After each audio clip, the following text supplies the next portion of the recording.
Chapter 11 of The Way to Willpower by Henry Hazlitt. Chapter 11. Will and the Psychoanalysts. Practically within the last few years, there has grown up a body of doctrine, gradually becoming surrounded with a formidable literature, which its proponents call a science. And I shall not start an argument at the very beginning by denying its title to that word. This body of doctrine is called psychoanalysis.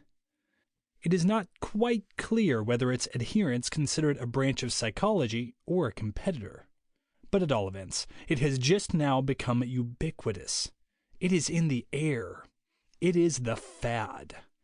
It has come out of the laboratories into the drawing rooms, out of the consulting rooms into the newspapers. It is discussed by doctors and book reviewers and spinsters and schoolgirls. It deals with human action, with the mind, the will, the desires. It lays down recommendations, and any modern book upon the will, though it may embrace or damn psychoanalysis, cannot afford to ignore it.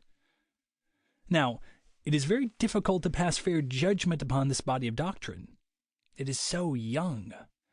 It has already, to my mind, made not unimportant steps in the treatment and cure of insanity and nervous diseases, and bids fair to make greater. Its theories of multiple personalities and the meaning of dreams seem to me fruitful working hypotheses, destined to add to the achievements of psychiatry. Its explanations of Puritanism and of certain phases of war psychology, utterly apart from the question of whether or not they have scientific value, are delicious and effective bits of satire. And as with Thorstein Veblen's work in economics, the satire is heightened, not diminished, by the dry scientific vocabulary in which it is wrapped, and the impartial scientific attitude which it affects. Psychoanalysis doubtless is proceeding on many wrong theories, but it is constantly testing those theories. And as time goes on, the bad will be cast upon the scrap heap and new and better theories substituted.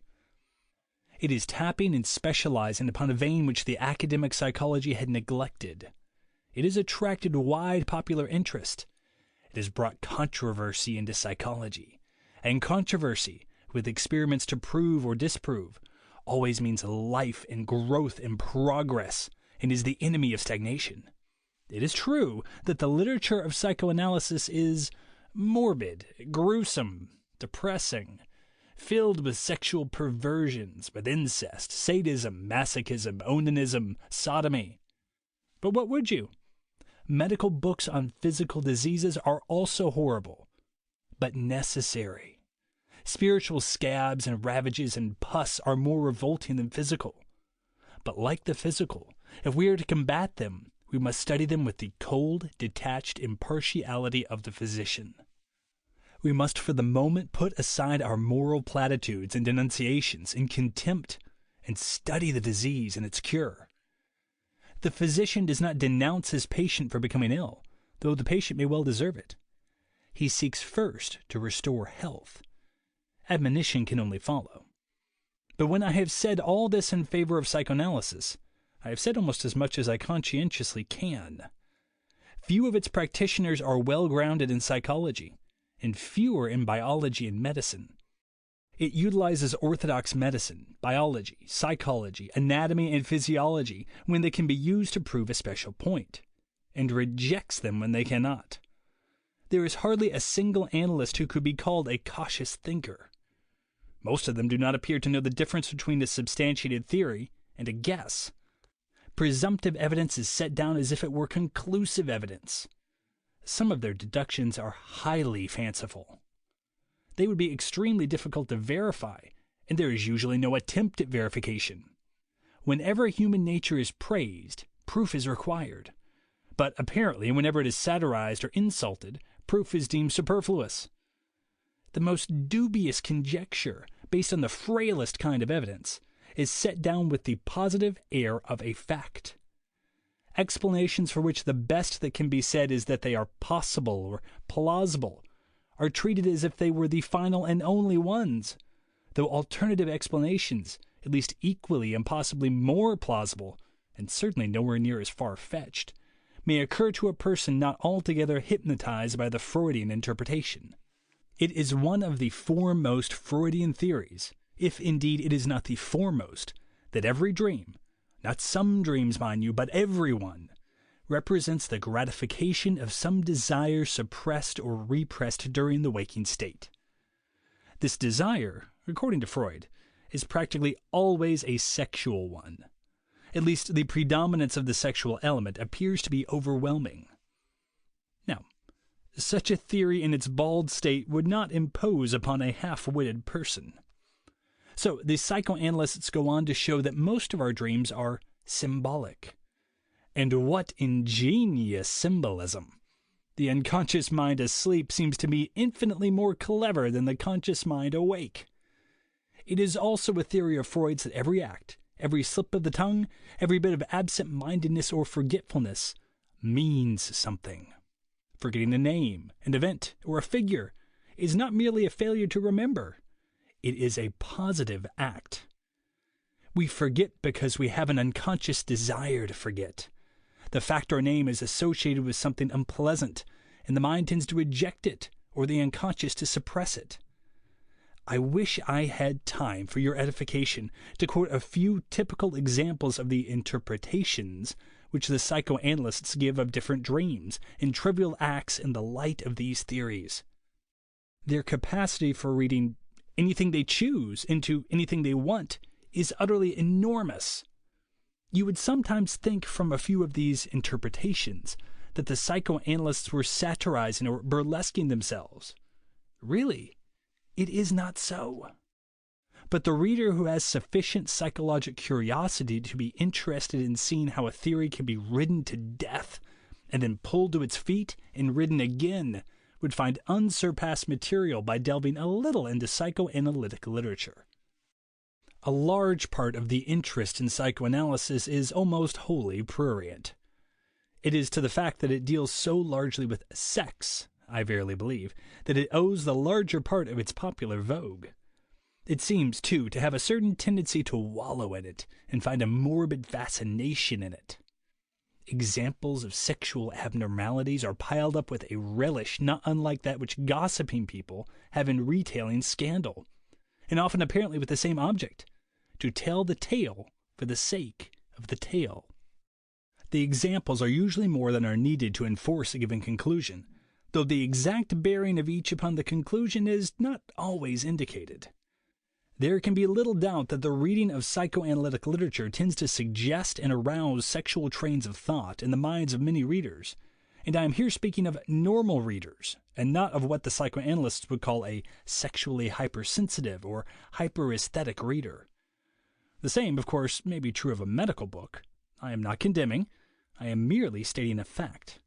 This statement has been made before, and one psychoanalyst has attempted to answer it in this wise. Quote, "The sexual material is present in every subject, normal or abnormal, and comes to the surface very easily. No suggestion is necessary to bring it forth." End quote. That is emphatically not an answer. We have seen before in our inquiry into the nature of desire that desires are not ever present, but become active only when some train of thought or some external observation or stimulus has aroused them. And we illustrated by a phonograph record, which, while it preserves a tune, is silent when it isn't being played. The example of passing the fruit stand was given as a case in point. The like is true of sexual desires. Whether a desire comes to the surface or stays below is a point of very great importance. The psychoanalytic model is incomplete, insufficiently checked up by other methods, and rests upon some dubious assumptions. It seeks to interpret the normal mind through a study of the abnormal mind.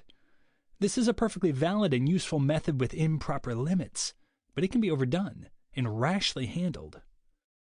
Quote, "The neurotic," says one psychoanalyst, "only accentuates certain general human traits and tendencies, and he makes them thereby easier to observe." End quote.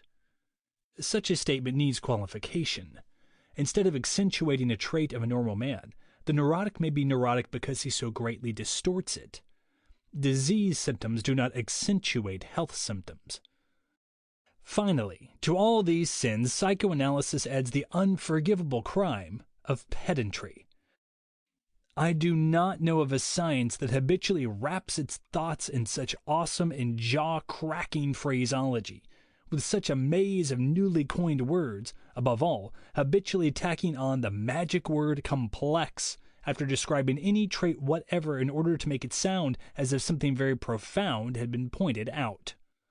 When most of these psychoanalytic thoughts are disentangled from the verbiage in which they are snarled and concealed, and lie before you in all their nakedness, they are seen to be either very commonplace and obvious, or very absurd. Such a discovery might be suspected in advance, for poverty of thought habitually tries to conceal itself beneath a deluge of diction. This may be a case of the unconscious or the inferiority complex forming a self-protective neurosis. But this is digressing. My purpose is not to criticize psychoanalysis as a whole, but to examine one of its cardinal doctrines, which seems to me to bear directly on the subject of willpower. But first, I shall have to explain what that doctrine is. The psychoanalysts lay a good deal of stress upon what is commonly called the subconscious, and what they call the unconscious. Their conception of the unconscious is vividly described by Mr. Andre Tridon in a book on psychoanalysis and behavior, from which I shall take the liberty of quoting. Quote, "Our unconscious contains two sorts of thoughts, those which rise easily to the surface of our consciousness, and those which remain at the bottom and can only be made to rise with more or less difficulty. Our unconscious mind is like a pool into which dead leaves, dust, raindrops, and 1,000 other things are falling day after day, some of them floating on the surface for a while, some sinking to the bottom, and all of them, after a while, merging themselves with the water or the ooze. Let us suppose that 2 dead dogs, one of them weighted down with a stone, have been thrown into that pool. They will poison its water, and people wishing to use those waters will have to rake the ooze and remove the rotting carrion. The dog whose body was not fastened to any heavy object will easily be brought to the surface and removed. The other will be more difficult to recover, and if the stone is very heavy, may remain in the pool until ways and means are devised to dismember him or to cut the rope holding him down." End quote. Now, these 2 dogs may be made to represent 2 sorts of desires or cravings. The first of these are cravings of which we are aware, but which, because they are immoral or socially detrimental, or difficult or impossible to gratify for some other reason, remain unacted upon. These are called suppressed desires. The second are cravings which we not only fail to gratify, but of whose very existence we are unaware. If someone were to suggest that we had such cravings, we might even vehemently, and perhaps honestly, deny it. These are called repressed desires. Now, say the psychoanalysts, though we can suppress or repress our cravings, we cannot annihilate them. To use one of their similes, quote, "Whether we remain in ignorance of the fact that a boiler is full of steam or simply disregard that fact, the steam is there, seeking an outlet and likely to create an abnormal one, unless a normal outlet is provided." End quote. What will this abnormal outlet be? According to the psychoanalysts, it may take several forms.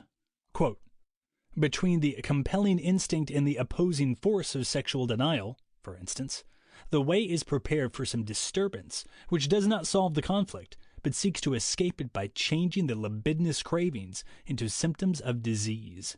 End quote. In other words, the suppression or repression of sexual cravings, they assert, will lead to anxiety dreams, nightmares, nervous disorders, intolerance, hallucinations, dual and multiple personalities, insanity, or burst out in abnormal sexual perversions of a revolting sort. They bring forth examples of perversions in great men. They point with a finger of warning at the ascetics and holy men and women who were fighting the flesh, and contend that these exchange normal reality for hallucinations and normal desires for perverse desires. And what cure do they suggest? Here I must be cautious and warn the reader that the psychoanalysts do not altogether agree upon this matter among themselves. I will try, however, as best I may, to do justice to the bulk of their opinion. They believe, first, that we should be made conscious of our repressed cravings. To make the subject conscious of these, they interpret his acts, study his dreams, unravel the symbolism, and gradually inform the patient what his repressed cravings are. This is cutting the rope that holds the dead dog down. The first job is to bring him to the surface. Critics have feared that causing these unconscious cravings to rise to consciousness may cause them to overpower the patient's ethical strivings. The belief has also been expressed that this method may suggest a craving or put into the mind of the patient a harmful idea that was not there before. Freud, the originator and patron saint of psychoanalysis, has answered to the first criticism that a wish whose repression has failed is incomparably stronger when it remains unconscious than when it is made conscious. The unconscious wish cannot be influenced and is not hindered by strivings in the opposite direction, while the conscious wish is inhibited by other conscious wishes of an opposing nature. I shall not take sides in this particular argument, but shall merely content myself with presenting the 2 points of view, leaving the reader to judge of their merits for himself. When the unconscious craving is brought to the surface, what becomes of it, and what is to be done with it? Partly, say the psychoanalysts, it is consumed and overpowered in the very act of bringing it up. Instead of being repressed, it is condemned. The psychoanalyst may also suggest healthy and normal and socially beneficial or harmless ways of gratifying it. But there is something further. It may, according to Freud, be sublimated. By sublimation, Freud understands a process which seeks to utilize the sexual energy, immobilized by repressions and set free by analysis, for higher purposes of a non-sexual nature. In other words, the components of the sexual energy can be made to exchange their sexual goal for one more remote and socially valuable. Quote, "To the utilization of the energy reclaimed in such a way, in the activities of our mental life, we probably owe the highest cultural achievements. As long as an impulse is repressed, it cannot be sublimated. After the removal of the repression, the way to sublimation is open." End quote. All this is interesting and promising. But alas, the doctrine is violently criticized by many other psychoanalysts. Quote, "No normal craving," says one, "can be normally repressed, nor can it be normally sublimated." End quote. And again, quote, "The desirability of sublimation, except as a social convenience, remains to be proved." End quote.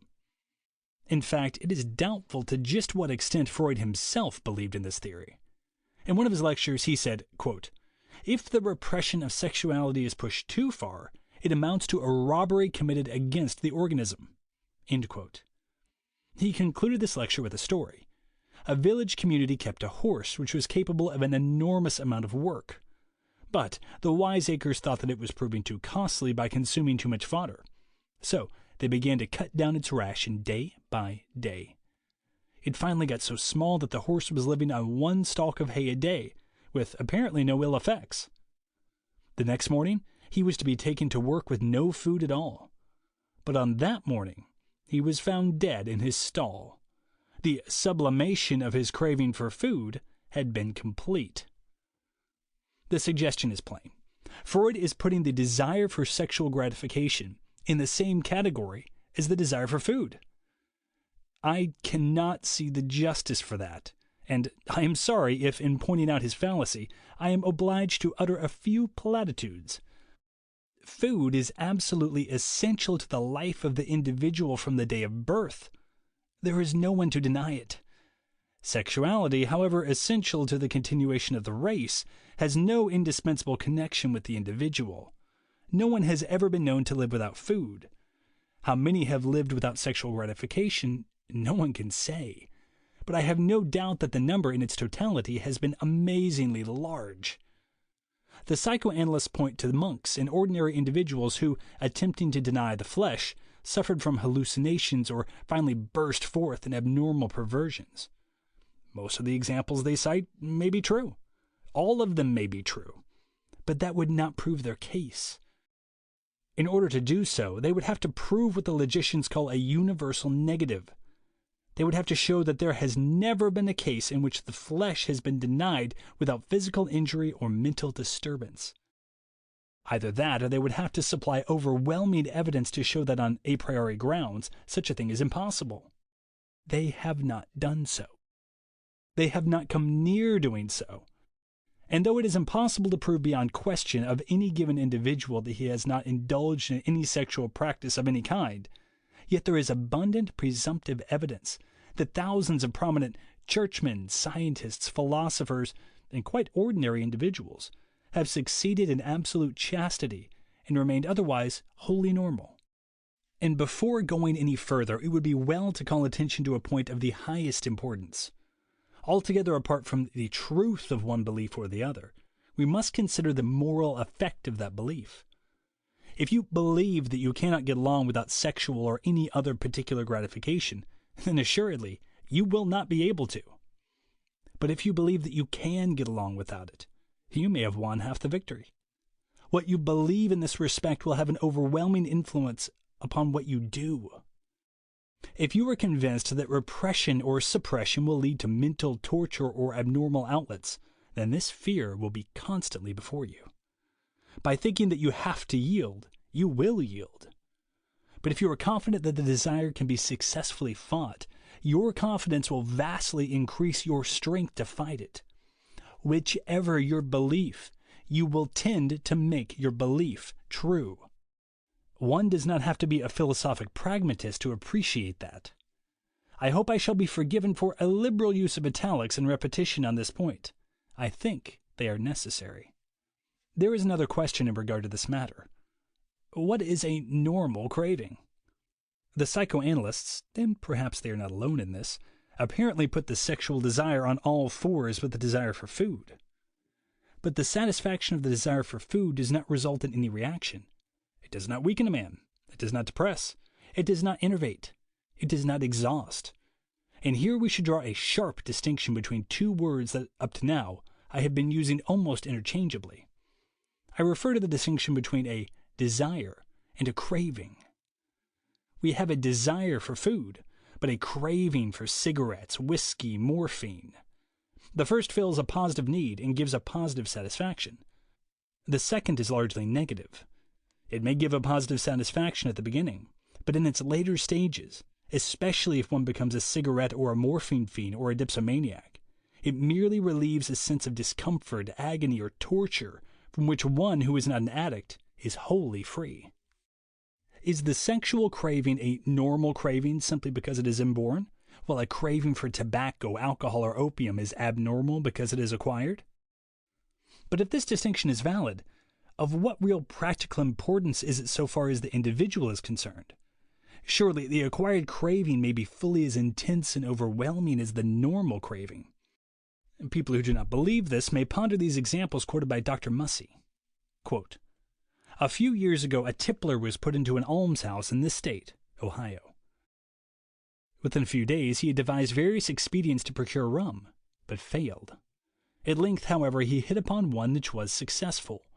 He went into the woodyard of the establishment, placed one hand upon the block, and with an axe in the other struck it off at a single blow. With the stump raised and streaming, he ran into the house and cried, 'Get some rum! Get some rum! My hand is off!' In the confusion and bustle of the occasion, a bowl of rum was brought, into which he plunged the bleeding member of his body. Then, raising the bowl to his mouth, drank freely and exultingly exclaimed, 'Ah, now I am satisfied.'" Dr. J.E. Turner tells of a man who, while under treatment for inebriety, during 4 weeks secretly drank the alcohol from 6 jars containing morbid specimens. On asking him why he had committed this loathsome act, he replied, "Sir, it is as impossible for me to control this diseased appetite as it is for me to control the pulsations of my heart." End quote. Do the psychoanalysts, or does anyone else, believe that it is impossible to fight a craving of this sort, and that there is nothing to be done but give in to it? I do not think so. But if a craving of this intensity can be fought, why not the so-called normal craving? What would the psychoanalysts consider a normal outlet for a normal craving?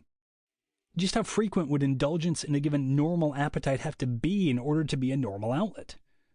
Will the psychoanalysts or anyone else deny that indulgence in itself develops and increases a craving? Surely the psychoanalysts are the first to declare that abnormal perversions of the sexual instinct are acquired, that they began and developed because the sexual instinct originally took a wrong turn, and were intensified because that was persisted in. But when one has admitted all this, one has come rather close to admitting the unquestionable truth that the sexual craving, as it appears in the adult human being, is itself, in the intensity and particular form it takes, very largely an acquired craving. Let us grant the psychoanalyst's contention that an attempt to fight the sexual craving, as it has become developed, may involve mental anxiety, and even, if the craving be powerful enough, mental torture for a time. Would not the struggle against the craving for drink, developed to the intensity in the dipsomaniacs just cited, or even in far less intensity, also involve mental anxiety and torture? Any conquest or act of will worthwhile involves that. If there were no price attached to willpower, it could be had for the asking. One last argument may be urged in support of the normality of the sexual desire as opposed to other cravings. It may be alleged that, while in its developed and actual adult form, the sexual passion is largely or partly an acquired one, its form and intensity depending to a great extent upon early environment, imitation, decisions at critical times, frequency of indulgence. Yet the organism is endowed with an instinctive propensity without which the sexual craving is developed would never have come into existence. This is true. I have not denied it. But if it is true of the sexual desire, it is true of every other desire.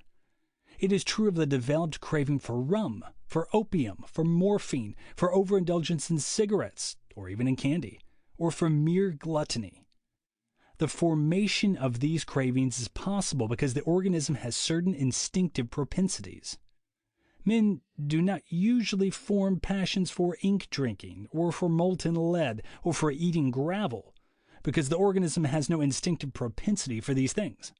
Every desire, whatever, no matter how perverted or injurious, is the finished product made from the raw materials of instinctive propensities. There are no other finished products, because there are no other raw materials to make them with. Reduced to its lowest terms, stripped of its scientific pretensions and its pseudo-scientific trappings and terminology, boiled down from a ponderous literature into a single sentence, the contention of the psychoanalysts was long ago expressed in the epigram of Oscar Wilde, quote, "The only way to get rid of a temptation is to yield to it." End quote. It would be unfair to intimate that this epigram accounted for Oscar Wilde's own private character and sexual practice, and I will not do so. If he thought of his private character at all when he penned it, the epigram may possibly have been considered by him as a justification of his course, but this would not mean that it was a cause. The ethical philosophy of most men is a system of apologetics. It is a result of their own conduct rather than a cause and determinant of it. But all these considerations aside, let us judge the epigram on its intrinsic merits. Like all good epigrams, it is at least true in a special sense. And the sense in which the epigram is true is that if you yield to a temptation, you will get rid of it. For the moment. That is all the truth there is in it. For the very fact that you have yielded to the temptation will make it return at a later time with increased power and urgency. Every time you yield to it, you do two things. You increase the intensity of the desire and lessen the power of resistance. You form a habit of yielding. You form a habit of yielding not only to that, but to all other cravings. And we have learned what habits are. You develop and strengthen the craving by use, just as you develop a muscle by use. The parallel is exact. In exercising your muscles, you temporarily fatigue them and wear them down. But this very breaking down of tissues calls nutrition into the worn muscles, and when the fatigue is past and the processes of repair have been completed, the muscles are all the harder and stronger. On the other hand, every time you resist a desire, you strengthen your power to resist. Every desire grows by gratification. Feed the desire, it will fatten and grow great. Starve it, it will greatly weaken. It may even die of inanition. This is the true application of Freud's story of the horse. The common experience, not of neurotics and paranoiacs, but of mankind in general, proves this over and over again. It does not need laboratory experiments or elaborate psychiatry to demonstrate it. It ought not to be necessary, but to shield my remarks from misconstruction and misrepresentation, I want to defend myself against any taint of Puritanism, in the invidious sense in which the psychoanalysts and Mr. H.L. Mencken use that word. I do not denounce the sexual act as immoral in itself. I do not declaim against the gratification of the sexual passions in what the psychoanalysts call a normal married life, provided the gratification is continent and does not reach the point where it undermines or endangers physical and nervous and mental health and well-being. But I do contend that if, through economic or other circumstances, or disinclination, or inability to fall in love, a man either does not marry or delays marriage, it is perfectly possible for him to lead an absolutely chaste and normal life. And of two unmarried men having equal sexual propensities to begin with, the man who voluntarily restrains them the more is the stronger and the better character. I am merely making this one point, that the sexual craving can be fought, that it can be lived down, that it can be conquered, and that the conquest of it would immensely strengthen the character and make most other moral victories comparatively easy. I hold to the idea of Huxley, of a man, quote, who, no stunted ascetic, is full of life and fire, but whose passions are trained to come to heel by a vigorous will, the servant of a tender conscience. End quote. Perhaps there are psychoanalysts who will agree with all this. Perhaps there are psychoanalysts who will protest against my fulminations, saying they do not hold the views I attribute to them, that I either do not understand their views or that I willfully distort them. If I have been unfair, if I have through lack of discrimination blamed all psychoanalysts for the faults of a few, if I have unjustly damned the leaders for the views disseminated by ardent but muddle-headed and ignorant disciples, I am sorry. I have meant only to assault a particular idea. I have tried to be fair, and wherever possible I have taken the psychoanalysts' own words to state their position. But whatever the psychoanalysts do or do not teach, there is no doubt at all about the popular impression of what they teach, and the popular impression, which is the all-important thing, is that they believe it not only impossible to conquer the sexual passion, but highly dangerous to try. This vicious doctrine existed long before psychoanalysts, but the present menace is that psychoanalysis may foster and encourage it by seeming to lend it scientific foundation and support.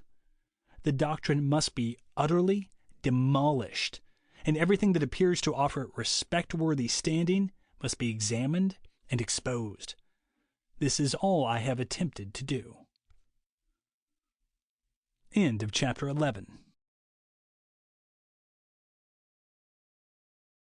Chapter 12. Concentration. Thus far I have spoken of the breaking and forming of habits, and of the acquisition of willpower. But, for the most part, I have given only scattered hints on what to do with your willpower after you have it. Most of these hints have been negative.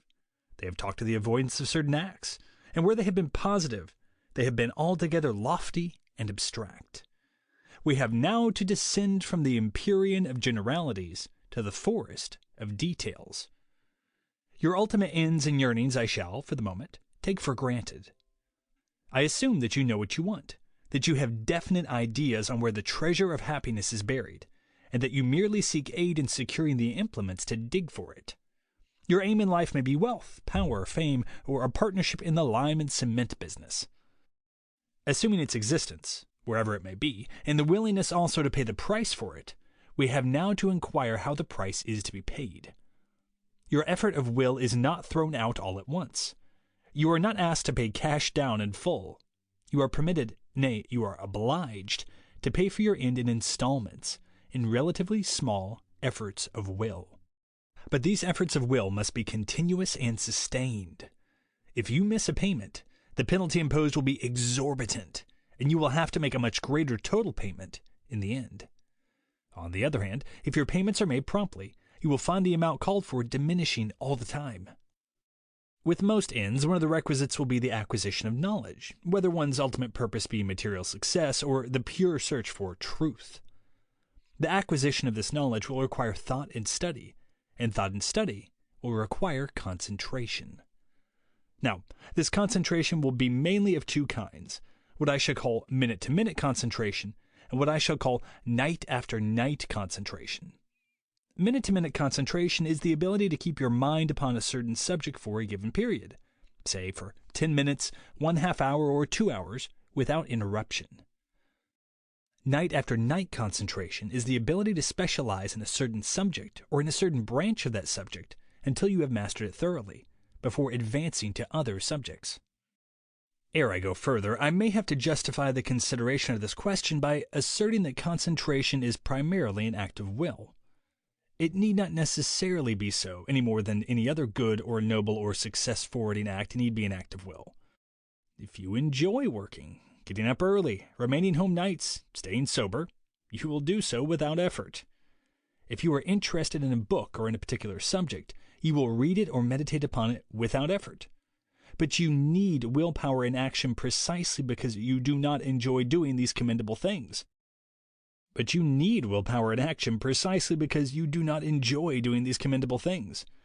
you need willpower in reading, thought, or writing precisely because your mind will otherwise be distracted by lack or lapses of interest in the subject at hand, or by greater interest in something else. Now, when you take up the sublime task of training the mind to concentrate, you must remember that the act of will involved is the same in principle as any other act of will. Before you begin, you must be certain in your own mind that the end is worthwhile. There is a price attached to concentration, as there is to anything of value. Concentration is not a beautifully abstract quality of mind. We cannot concentrate in general. The very word concentration implies specialization. It means concentrating on some particular thing. And when we devote all or most of our time and attention to one particular subject, we must necessarily have less time for other subjects. In other words, we must be content to remain somewhat ignorant of them, at least for a time. This applies particularly to night after night concentration. If you devote one evening's study to the quantity theory of money, the next evening to the problem of the freedom of the will, the next to incidents in the life of Theodore Roosevelt, the next to historic types of lampshades, your mind may eventually become an interesting depository of stray bits of knowledge, arousing the same sort of quaint enjoyment in the minds of your associates as an old curiosity shop or a second-hand bookstore in which yellow-backed novels of passion and intrigue rub shoulders with scientific treatises and religious sermons. But such miscellaneous reading is not helping you in any ultimate purpose. You are getting nowhere. You will become neither an economist, nor an ethicist, nor a man versed in biography, nor anything else describable with a complimentary name. By trying to know something about everything, you will not only miss knowing everything about something, but you may miss really knowing anything about anything. Your mind may miss the one advantage of an old curiosity shop, that the pieces of furniture in it, though they may not match each other, are at least in themselves complete. If you give only 1 or 2 evenings to a subject, your knowledge of it may be as useless as a chair with 2 legs. But if you are willing to realize that any useful knowledge whatever requires specialization, that it means keeping evening after evening on the same subject, if you take pride in really knowing something about something, then you will be willing to remain ignorant of certain subjects, at least for a given time. Even if, like Bacon, you take all human knowledge as your province, you must remember that even a traveler who circles the globe can go to only one place at one time. I've spoken here only of keeping to one subject on those evenings on which you do choose to study. I have not spoken of the evenings given to other things. It may not be advisable to give 6 or 7 evenings a week to study. One needs one's play to keep from going stale. But there are limits even to this principle. No man will become an Aristotle or a Duns Scotus on an evening a week. Quote, "Most careers," remarked a newspaper writer recently, "are made or marred in the hours after supper." End quote. What applies to night after night concentration applies with much greater force to minute concentration. If the mind is ever to accomplish anything useful, it must be able to keep itself for a reasonable time on a given subject. The very completion of a train of thought on any subject whatsoever depends on it. And the rules are the same old rules. You must first be fully certain in your own mind that the end is worthwhile. For when you are upon any given train of thought, you will find new paths opening up on either side. Pleasant paths. Paths that seem to lead to worthwhile destinations. Paths you are tempted to explore. But you must force yourself to keep on the road that you began. You must first get to the end of that. You may make mental note of these potential digressions to return to them at some later time. Or, if you fear you are going to forget them, you may make written note of them as they suggest themselves. Concentration is not a virtue in itself. The value of concentration depends entirely on the value of the subject concentrated upon. The only qualification to this remark is that it may often be better really to concentrate upon a less important subject than to play and dabble with a more important one. For the less important subject, if concentrated upon, will at least be mastered. I have dealt with this subject of concentration rather extensively in a former book, Thinking as a Science. It was there treated mainly from the standpoint of the intellect. Here, it must be treated from the standpoint of the will. But as the two cannot really be kept separate, and as I would only be likely to repeat myself anyway, I take the liberty of doing so openly.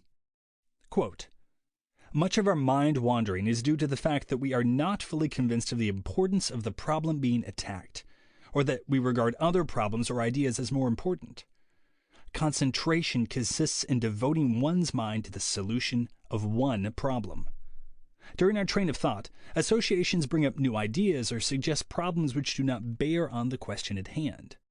Now, when we wander, when we follow up these irrelevant ideas or suggested problems, or when we happen to glance at something or hear something and begin to think of that, we do so because of a half-conscious belief that the new idea, problem, or fact needs attending to is important.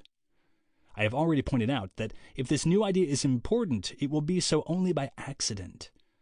If we were consciously to ask ourselves whether any of these irrelevant problems were as important as the one we were concentrating upon, or even important at all, we should find 9 times out of 10 that they were not." End quote. Mind wandering is only a habit. It must be broken just like other bad habits. But, I hear you say, all this is beyond my control. I can't keep my mind in a book when somebody insists on talking in the same room. I can't write anything when the family in the apartment upstairs plays the Victrola. I can't keep myself to a train of thought with constant interruptions. But, with all due respect to you, and with full realization of the risk I run of losing your respect, I insist that you can. You have done it. Certain allowances must always be made for the unspeakable noises that other people make. But you can ignore them easily enough when the time comes. Can you not recall when, as a boy, you read The Adventures of Jack Harkaway and the Chinaman, so that you became unconscious of the very room in which you were sitting? Has the memory of the smile given you by a certain wonderful girl never come between you and a very prosaic ledger, obliterating the figures as completely as if they were the fancy, and the smile the reality? Has your wife never had to ask you a question 2 or 3 times at dinner before you answered, simply because you were completely wrapped up in some thought of a business unpleasantry that day and did not know that she had spoken? All these forms of involuntary concentration, of which you were not conscious, were possible because the interest in the subject was intense enough. Poverty and freshness of idea and in varied expression tempts me again to quote from myself. Quote, "Whenever a person is left alone for a short time with no one to talk to and no reading matter, when, for instance, he is standing at a station waiting for his train, or sitting at a restaurant table waiting for his order, or hanging on a subway strap when he has forgotten to buy a newspaper, his thoughts tend to run along the tracks they have habitually taken. If a young man usually allows a popular tune to float through his head, that will be most likely to happen. If he usually thinks of that young lady, he will most likely think of her then. If he has often imagined himself as some great political orator making a speech amid the plaudits of the multitude, he is likely to see a mental picture of himself swinging his arms, waving flags, and gulping water. The only way a man can put a stop to such pleasant but uneducated roamings is to snap off his train of daydreaming the first moment he becomes aware of it, and to address his mind to some useful, serious subject. His thoughts will be almost sure to leak away again. They may do this as often as 15 times in half an hour. But the second he becomes aware of it, he should dam up the stream and send his thoughts along the channel he has laid out for them. If he has never done this, he will find the effort great. But if he merely resolves now that the next time his mind wanders he shall stop it in this manner, his resolve will tend to make itself felt. If he succeeds in following this practice once, it will be much easier a second time. Every time he does this, it will become increasingly easy until he will have arrived at the point where his control over his thoughts will be almost absolute. Not only will it be increasingly easy for him to turn his mind to serious subjects, it will become constantly more pleasurable. Frivolous and petty trains of thought will become more and more intolerable." End of chapter 12.